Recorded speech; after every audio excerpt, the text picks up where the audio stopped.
Assalamualaikum warahmatullahi wabarakatuh.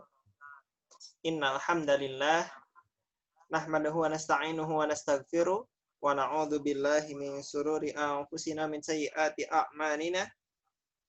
May yahdihillahu fala mudhillalah wa may yudlilhu fala hadiyalah. Asyhadu an la ilaha illallah wa asyhadu anna Muhammadar Rasulullah. Rabbi shrah li sadri wa yassir li amri wahlul 'uqdatam min lisani yafqahu qawli. Allahumma shalli ala Muhammad wa ala ali Muhammad kama shallaita ala Ibrahim wa ala ali Ibrahim wa barik ala Muhammad wa ala ali Muhammad kama barakta ala Ibrahim wa ala ali Ibrahim fil alamin innaka Hamidum Majid. Mari kita mulai pertemuan kali ini dengan mengucapkan basmalah bersama-sama. Bismillahirrahmanirrahim. A'udzubillahi minasyaitonirrajim. Bismillahirrahmanirrahim. Ya ayuhan nasu taqu rabbakumul ladzi khalaqakum min nafsin wahidatin wa khalaqa minha zawjaha wa batha minhuma rijalan katsiran wa nisaa'a wa taqullaha alladzi tasaaluna bihi wal arham innallaha kana 'alaikum raqiba. Alhamdulillahilladzi anzala 'ala 'abdihil kitaba wa lam yaj'al lahu 'iwaja. Shadaqallahul azim. Insyaallah kita mulai pertemuan ke-14. Pertemuan ke-14 ini materinya tidak panjang, tapi penting dan perlu juga dibahas ya yaitu judul materinya adalah awal masuk Islamnya Yathrib. Teman-teman kemarin sudah belajar bahwa Rasulullah SAW sudah mengalami, ya mungkin bahasa saya sih kebuntuan ya, kebuntuan berdakwah di Makkah. Nampaknya dakwah tak akan banyak berkembang lagi, sehingga Rasulullah mulai mencari dakwah ke luar Makkah. Kemarin sudah kita jelaskan Rasulullah sampai berjalan ke Taif dengan penolakan yang mengerikan, yaitu dilempari batu. Dan juga Rasulullah sebenarnya sudah berdakwah ke sejumlah kabilah, namun belum ada penerimaan. Tapi Rasulullah tidak Rasulullah tidak diam, Rasulullah tidak sedih. Yang sedihnya itu membuat aktivitasnya menjadi terganggu, walaupun Rasulullah mungkin rasanya tidak nyaman, tapi tetap produktivitas. Ini juga pelajaran bahwa teman-teman, bahwa sedih itu tidak terhindarkan. Hal yang membuat kita sedih itu tidak terhindarkan. Tapi sesedih apapun teman-teman, jangan sampai kesedihan itu membuat tidak produktif, karena buat orang beriman, perintah Allah adalah la takhafu wa la tahzanu. Jangan takut, jangan sedih. Takut pada masa depan, sedih pada masa lalu. Hal ini karena sedih dan takut membuat orang cenderung tidak produktif. Kita belajar dari Rasulullah, walaupun Rasulullah tidak enak rasanya bahwa dakwah di Makkah buntu, dakwah di Taif dilempar batu, tetapi Rasulullah tetap produktif dalam dakwahnya. Walaupun ditolak oleh umumnya kabilah-kabilah, tetap saja Rasulullah berjuang dan produktif mencari entah bagaimana ya, mencari terus dakwah. Dakwah yang bertahun-tahun dirasa stagnan, rasa tidak ada perkembangan yang berarti, ternyata dari peristiwa yang insya Allah akan kita ceritakan ini menjadi naik signifikan, menjadi berkembang pesat, luar biasa. Oke, temanya adalah dakwah ke jemaah haji. Jadi teman-teman sudah saya ceritakan bahwa pada tahun-tahun sebelumnya juga Rasulullah sudah berdakwah ke jemaah haji, namun para petinggi Quraisy terus menghalangi dan mencaci maki Rasulullah, membuat nama buruk ditimpakan pada Rasulullah, sehingga banyak orang sudah tidak menerima Rasulullah karena dari awal sudah dikabari yang tidak-tidak. Tapi Rasulullah tetap berdakwah, dan untuk menghindari caci maki dan perlawanan, hambatan dari para petinggi Quraisy, walaupun sudah dilindungi ya oleh yang kita ceritakan Mut'im bin Adi, namun Rasulullah tetap memilih waktu malam sebagai waktu dakwah Rasulullah, ditemani Abu Bakar berkeliling ke kemah-kemah kabilah-kabilah yang datang untuk melakukan ibadah haji. Rasulullah sudah berdakwah ke kabilah Zul, kabilah Syaiban. Keduanya merespon positif, namun belum memastikan dakwah Islam. Kemudian Rasulullah berangkat lagi. Kali ini Rasulullah bertemu dengan kabilah Khazraj dari Yathrib. Khazraj. Mereka adalah As'ad bin Zurarah, Auf bin Al-Harith, Rafi bin Malik, Utbah bin Amir, Uqbah bin Amir, dan Jabir bin Abdullah. Jadi yang ditemui Rasulullah ternyata termasuk golongan para petinggi kaum muda, petinggi tapi bukan pemimpin utamanya, kaum mudanya. Ini yang masih di mute dulu. Iya.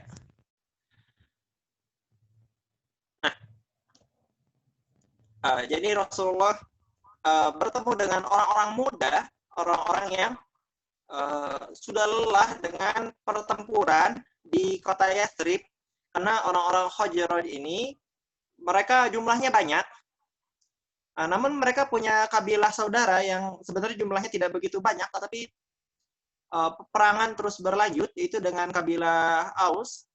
Baru mereka selesai melaksanakan perundingan damai, namun tentu sakit hatinya, kemudian pembunuhannya, situasi sebenarnya masih mencekam. Namun anak muda ini sadar bahwa bagi mereka peperangan itu tidak ada tujuannya, tidak ada artinya, karena mereka sudah jauh dari akar permasalahan. Permusuhan, persaingan itu diwariskan turun temurun, dan mereka tidak tahu apa-apa kecuali harus berperang dengan mereka, sehingga ya mereka merasa untuk apa berperang. Orang-orang muda ini mereka punya kecerdasan, punya ketajaman pemikiran, dan sudah sangat yakin bahwa pertarungan ini tidak berguna.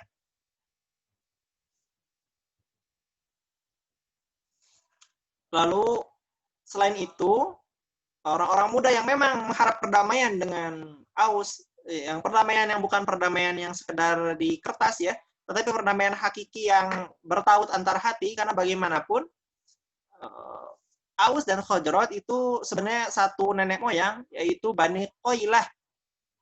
Nah, jadi Bani Qailah ini punya keturunan, ada Aus dan Khazraj. Ternyata keturunan Aus dan Khazraj malah bersaing dan berperang, dikompori oleh orang-orang Yahudi yang mereka mengambil keuntungan dengan pinjaman dana riba, pinjaman ini yang berbunga-bunga, kemudian penjualan senjata, perlindungan, mungkin benteng-benteng. Jadi yang paling diuntungkan sebenarnya orang Yahudi. Mereka tidak ikut berperang, tapi kalau urusan dana, urusan senjata harus membeli ke orang Yahudi. Sehingga mereka juga hidupnya makin menderita. Kabilah Khazraj dan Aus ini mereka mereka berbeda dengan orang-orang Mekah. Orang-orang Mekah itu cenderung pedagang. Jadi karena Mekah memang gersang, jadi tidak mungkin untuk bercocok tanam. Sedangkan Khazraj dan Aus ini adalah tinggal di lokasi yang subur, di antara gunung dan kebun-kebun kurma, sehingga mereka itu umumnya petani. Dan sedihnya lagi, mereka benar-benar lemah dalam perdagangan, sehingga pasar-pasar itu dimiliki orang Yahudi dan dikuasai oleh Yahudi, sehingga mereka hidupnya mungkin banyak tengkulak, banyak, kalau bahasa kita bangke, bang keliling, sehingga mereka dirugikan dengan jual beli yang ditawarkan oleh orang Yahudi. Di situasi yang merugikan seperti itu, ya hidup susah, kemudian berperang dengan sesama saudara, mereka berharap perdamaian. Ternyata orang Yahudi di Makkah di Yathrib juga terus menceritakan, mengancam kepada bangsa Arab bahwa mereka akan nanti muncul nabi baru yang nabinya mereka akan ikuti dan memimpin orang-orang Yahudi untuk memerangi orang-orang Arab dan menguasai orang-orang Arab, bahkan membunuh orang-orang Arab. Jadi risalah terkait nabi akhir zaman, bahkan ciri-cirinya terus terutama saat Yahudi bersengketa dengan orang-orang Arab, mereka dengan bangga mengancam hal itu, sehingga tidak asing lagi istilah nabi, istilah ini ya, Rasulullah itu, sehingga mereka pun mengenal Rasulullah dari ciri-ciri yang diceritakan orang-orang Yahudi. Maka mereka pun, orang-orang Khazraj ini, berusaha untuk berlomba-lomba, khususnya ini yang kaum muda yang hadir, mereka berharap bisa masuk Islam, nanti mereka tidak diperangi oleh orang Yahudi. Karena kalau ini benar-benar Nabi Allah, maka tidak ada celah untuk menang melawannya. Oke. Nah, akhirnya mereka pun yang tadi datang menemui Rasulullah, itu mereka menerima Islam dan akhirnya membawa risalah Islam pulang ke Madinah, ke Yathrib pada awalnya.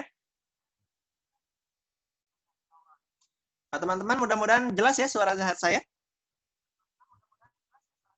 Saat pulang ke Yathrib, maka itu dibikin berita viral, berita yang mencengangkan di Yathrib, di ini ya, karena memang berharap orang-orang masuk Islam. Cuman karena dakwah Islam itu seperti apa belum jelas, maka orang-orang masih acuh, masih menolaknya. Apalagi para petinggi-petinggi di Yathrib, mereka masih belum melihat Islam itu sebagai jalan yang benar, dilihat sebagai ini ya, tipuan-tipuan saja atau kebohongan-kebohongan yang menarik bagi orang-orang yang bodoh, orang-orang yang lemah. Sehingga mereka masih memandang Islam sebelah mata. Namun bukan berarti Islam ditolak begitu saja. Sebagian orang tetap menerima Islam. Sampai nanti ada peristiwa berikutnya, itu Baiat Aqobah pertama, atau sumpah setia orang-orang Yathrib kepada Rasulullah yang pertama. Insya Allah akan diceritakan di materi-materi berikutnya.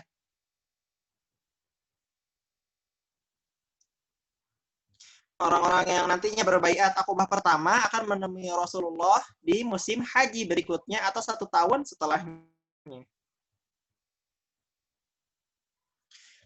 Di tahun yang sama juga, Rasulullah menikah dengan Aisyah. Jadi Rasulullah menikah dengan Aisyah di bulan Syawal. Tepatnya pada tahun 11 kenabian, di saat usia Aisyah masih 6 tahun. Nantinya Rasulullah memulai rumah tangga dengan Aisyah saat Aisyah sudah balik, sudah pubertas, pada usia 9 tahun di Madinah. Nah, teman-teman perlu di garis bawahi bahwa pernikahan Rasulullah dengan Aisyah itu merupakan pernikahan yang umum dan wajar terjadi pada zaman tersebut. Bukan hanya itu, tetapi itu merupakan wahyu perintah Allah Subhanahu wa taala. Jadi Rasulullah bermimpi ditunjukkan jodohnya, tunjukkan calon istri berikutnya. Ternyata dilihat-lihat saat tirainya dibuka, ternyata yang ada di balik tirai adalah Aisyah. Maka Rasulullah pun datang pada Abu Bakar menceritakannya, melamar Aisyah dan akhirnya menikah. Dan teman-teman jangan ini ya, bahwa yang seperti ini itu adalah umum, wajar. Kita tinggal di zaman yang mungkin baru 50 tahun atau 70 80 tahun terakhir pernikahan yang seperti ini tidak wajar. Mendadak kita tinggal di akhir zaman yang benar-benar ada fitnah di mana perempuan itu menikah di usia tua sekitar 25 tahun. Padahal itu sudah jauh sekali dari usia balik. Ini merupakan hal yang tidak pernah terjadi Kalau yang saya pelajari, dilihat dari zaman-zaman sebelumnya, bahwa umumnya pernikahan memang usianya usia muda, khususnya perempuan, yaitu usia sekitar balik. Dan itu merupakan kebaikan, keberuntungan, keselamatan bagi perempuan, karena pertama, memang perempuan itu masih optimal untuk menjadi istri, masih optimal menjadi ibu, masih optimal untuk melahirkan dan menyusui, untuk merawat anak, dan panjang sekali usianya untuk menemani, melayani suaminya sampai nanti usia ketika menopause. Berbahaya sekali menikah usia tua, 25 tahun ke atas misalkan, karena usia tersebut ya sudah turun, baik dari sisi kecantikan, dari sisi hal-hal yang membuat dia dapat optimal dalam melayani suaminya, dapat mengandung, melahirkan, anak-anak juga jumlahnya jadi sedikit. Jadi saya sangat berharap teman-teman memahami bahwa bukan yang buruk, tetapi zaman sekarang yang buruk. Bukan pernikahan perempuan usia tua itu bukan yang umumnya terjadi dalam sejarah manusia, tetapi justru kita tinggal di zaman yang sangat aneh, sangat buruk. Dari sepanjang zaman ini, dari sejak zaman Nabi Adam, pernikahan itu yang seperti sekarang itu sebenarnya tidak wajar. Dan teman-teman kalau dicari-cari, tidak ada sedikit pun ledekan atau cacian, makian, fitnah pada Rasulullah terkait pernikahan Rasulullah dengan Aisyah yang masih muda. Nah, ini ada yang bertanya password, tidak ada password ya.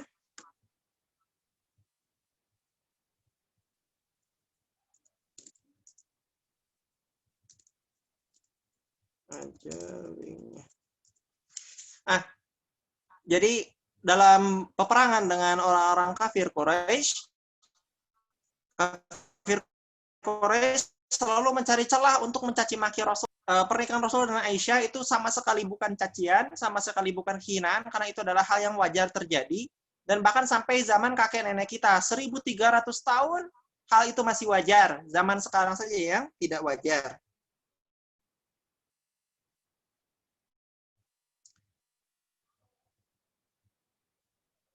Nah, terkait dengan Aisyah, banyak sekali ceritanya. Teman-teman, salah satu bimbingan Rasulullah terhadap muslimah adalah bahwa muslimah harus mempelajari dua hal yang banyak ditinggalkan kaum muslimin. Salah satu sunnah yang diminta Rasulullah kepada anak-anak perempuan adalah mereka belajar menenun, menjahit, dan juga belajar surat An-Nur. Dua hal itu merupakan hal yang disunahkan Rasulullah bagi perempuan. Jadi mudah-mudahan bagi teman-teman yang perempuan atau teman-teman laki-laki yang punya saudara atau anak atau adik atau keluarga perempuan manapun, diajari dua hal ini, yaitu menenun, menjahit, dan belajar surat An-Nur. Karena ini merupakan hal yang dituntun diantaranya khusus buat keluarga, apalagi perempuan. Yang saya share juga saya harap ditonton ya. Ini terkait dengan kemuliaan Aisyah yang diceritakan Ustadz Budi Hasari dari video penunjangnya. Nantinya Aisyah mendapat gelar bukan Ummul Mukminin atau ibu-ibu, bukan ibu dari kaum orang-orang yang beriman, sehingga karena hukumnya sebagai Ummul Mukminin dan Aisyah menerimanya. Padahal Rasulullah pernah menawarkan cerai pada seluruh istrinya, namun tidak ada yang menerimanya. Padahal konsekuensi menjadi istri Rasulullah adalah menjadi ummul mukminin atau ibu-ibu orang beriman, sehingga diharamkan menikah dengan laki-laki lain. Aisyah dengan sukarela menerima hal tersebut. Usia 18 tahun, Aisyah menjadi janda, Rasulullah wafat, dan Aisyah sampai usia 80 tahun menjadi ulamanya sahabat, menjadi ulama yang mengajarkan rumah tangga Rasulullah Shallallahu Alaihi Wasallam. Dan Aisyah ini terkenal cerdas, bahwa rumah Aisyah itu berdempetan dengan Masjid Nabawi, khususnya mimbar Rasulullah, tepat Rasulullah sering berceramah. sering mengajarkan Islam di Masjid Nabawi.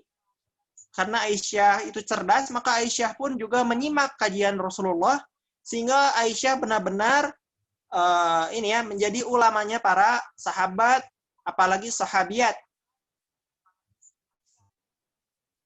Sampai usia 80 tahun, Aisyah meriwayatkan hadis, dan yang saya baca kurang lebih urutannya keempat ya, kurang lebih sekitar 2000 hadis itu diriwayatkan dari Aisyah. Maka mulia sekali derajat Aisyah, walaupun Aisyah bukan termasuk 4 wanita pemimpin surga. 4 pemimpin surga, diantaranya adalah Khadijah, ada Fatimah, ada Asiyah istri Fir'aun, ada Maryam putri Imran.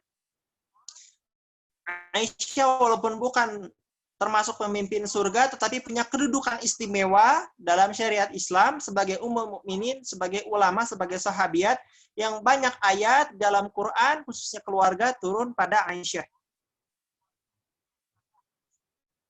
Ya baik, itu materi yang dibahas pada pertemuan sekarang. Teman-teman silahkan kalau ada yang ingin bertanya, ditulis saja. Sambil saya membahas soal kuis. Kita baca, pada tahun berapa Rasulullah berhasil berdakwah pertama pada orang Yathrib? Ini tahun 11 kenabian atau 2 tahun sebelum hijrah. Jadi fase Mekah itu 13 tahun. Islam itu ini ya, Sa'ad bin Rabi.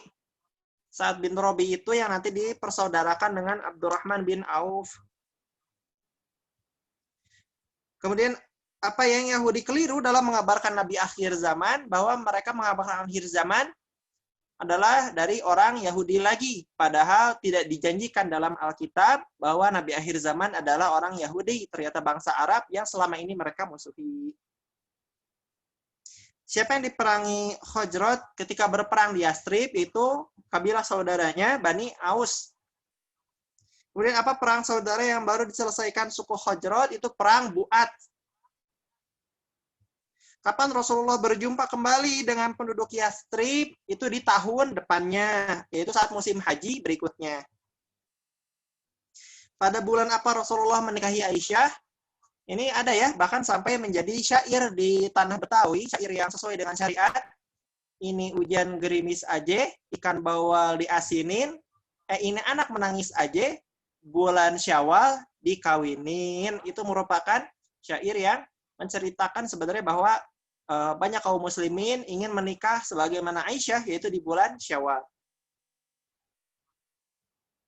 Kemudian pada usia berapa Abu Bakar menikahkan Aisyah? Pada usia 6 tahun. Bukan menikahi ya, menikahkan. Ayah menikahkan putrinya. Usia 9 tahun itu usia serumah setelah Aisyah baligh. Kemudian pada tahun berapa Rasulullah memulai rumah tangga? Maka pada tahun 1 tahun setelah hijrah, tahun 1 Hijriah, itu di Madinah.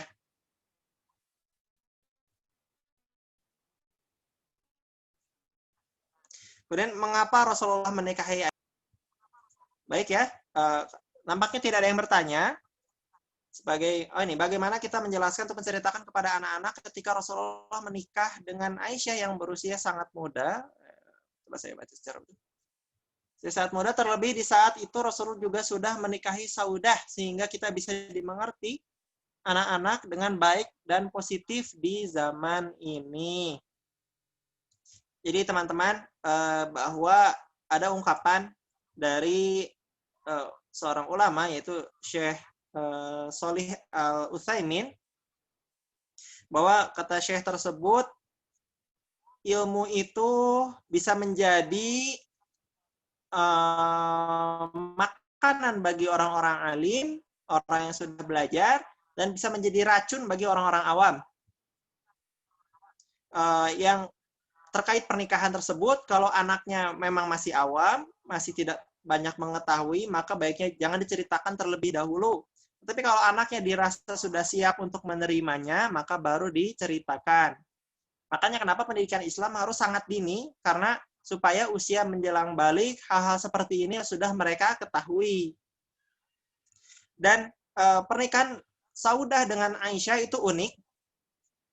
Kenapa? Karena Saudah, nanti ada satu peristiwa yang menyebabkan Saudah menyerahkan jatah malamnya pada Aisyah, sehingga Aisyah mendapatkan jatah malam ganda dibandingkan dengan istri-istri lainnya, karena yang satu jatah malam merupakan hadiah dari Saudah.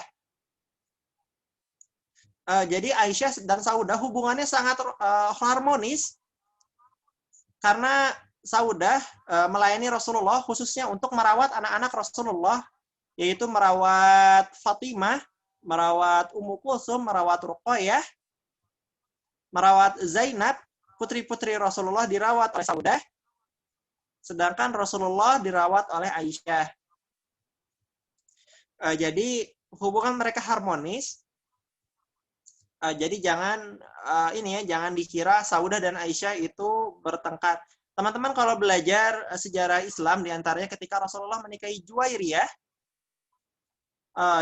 Juwairiyah yang waktu itu baru menjadi istri Rasulullah, diajarkan oleh Aisyah terkait terkait suaminya, itu terkait Rasulullah, diajarkan apa yang Rasulullah sukai, apa yang tidak Rasulullah sukai, bagaimana cara menjadi istri yang baik di hadapan Rasulullah, diceritakan pengalaman-pengalamannya, sehingga justru inilah kakak madu yang luar biasa ya.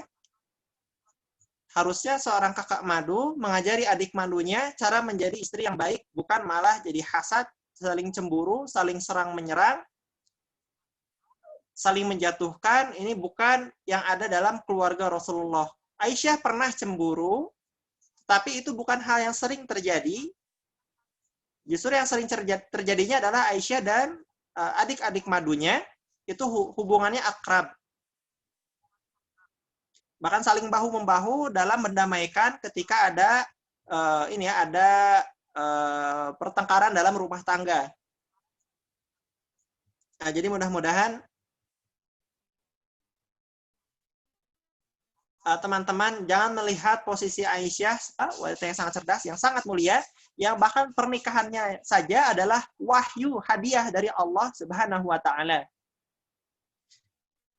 Baik, mudah-mudahan menjawab. Kita tutup dengan hamdalah bersama-sama. Alhamdulillahirabbil alamin. Doa istighfar yang khusyuk dari dosa-dosa kita. Semoga Allah ampuni, karena kalau kita istighfar sekali saja, kalau dari hati, insya Allah Allah ampuni. Astagfirullahaladzim, astagfirullahaladzim, astagfirullahaladzim. Yang benar dari Allah, yang salah dari saya sendiri. Saya tutup dengan doa kifaratul majelis. Subhanakallahumma bihamdika asyhadu an la ilaha illa anta astaghfiruka wa atubu ilaik. Kita tutup lagi dengan salawat pada Rasulullah, dengan salawat yang telah diajarkan oleh Nabi kita. Salawat Ibrahim wa ala ali Ibrahim wa barik ala Muhammad wa ala ali Muhammad kama barakta ala Ibrahim wa ala ali Ibrahim fil alamin innaka Hamidum Majid. Alhamdulillah pesertanya banyak. Mudah-mudahan terus-terusan antusias ya, tidak jenuh, tidak menyesal mengikuti program daurah Sirah Nabawiyah online. Assalamualaikum warahmatullahi wabarakatuh.